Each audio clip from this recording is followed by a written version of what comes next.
اسلام کی تاریخ میں حضرت امام حسین اس کی زندگی انسانیت کے لیے رہنما اور رہبر ہے۔ ان کا ہر لمحہ، ہر کردار اور ہر واقعہ ہمیں سبق دیتا ہے۔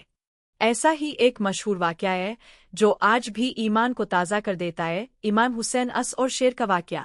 سفر کی شروعات تھی۔ تیز دھوپ سے جلتا ہوا ریگستان، لمبا راستہ اور تھکا ہوا قافلہ۔ ہر چہرہ تھکان سے بوجھل تھا، مگر امام حسین اس کا چہرہ گلاب کی طرح کھلا ہوا تھا اور ان کی زبان پر بس خدا کا ذکر تھا۔ اچانک قافلے کے اونٹ اور گھوڑے وہیں رک گئے۔ ایسا محسوس ہوا جیسے کوئی ادریشہ طاقت انہیں آگے بڑھنے سے روک رہی ہو۔ صحابہ حیران تھے کہ آخر معاملہ کیا ہے۔ جب آگے بڑھ کر دیکھا گیا تو سب کی سانسیں تھم گئی۔ راستے کے بیچوں بیچ ایک وشال شیر بیٹھا تھا۔ اس کی چمکتی آنکھیں اور طاقتور جسم دیکھ کر پورے قافلے میں خوف کی لہر دوڑ گئی۔ صحابہ کانپتے ہوئے بولے، یا ابن رسول اللہ، یہ شیر ہمیں آگے نہیں جانے دے گا۔ اگر ہم ذرا بھی قریب گئے تو حملہ کر دے گا۔ آئیے کوئی اور راستہ اختیار کر لے۔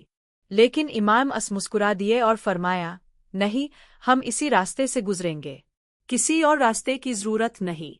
انہوں نے قافلے کو رکنے کا اشارہ کیا اور خود بے خوف شیر کی طرف بڑھنے لگے۔ جتنا امام اس قریب آتے گئے، شیر کا جسم کانپنے لگا۔ اس کی آنکھوں میں اب خوف تھا، جیسے کسی حکم کا انتظار کر رہا ہو۔ اور پھر وہ منظر آیا جس نے سب کو حیرت میں ڈال دیا۔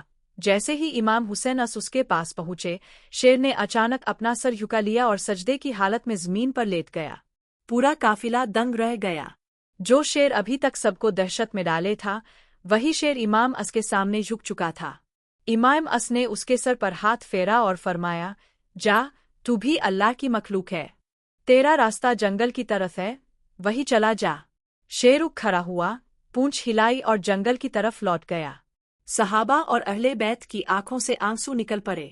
انہوں نے کہا، یا ابن رسول اللہ، کیسی عظمت ہے آپ کی کہ جنگل کا شیر بھی آپ کے حکم کا تابعدار ہے۔ امام اس مسکرا کر فرمانے لگے، جس نے اللہ کا دوست بن کر زندگی گزاری ہو، اللہ ساری مخلوق کو اس کا مطاعت بنا دیتا ہے۔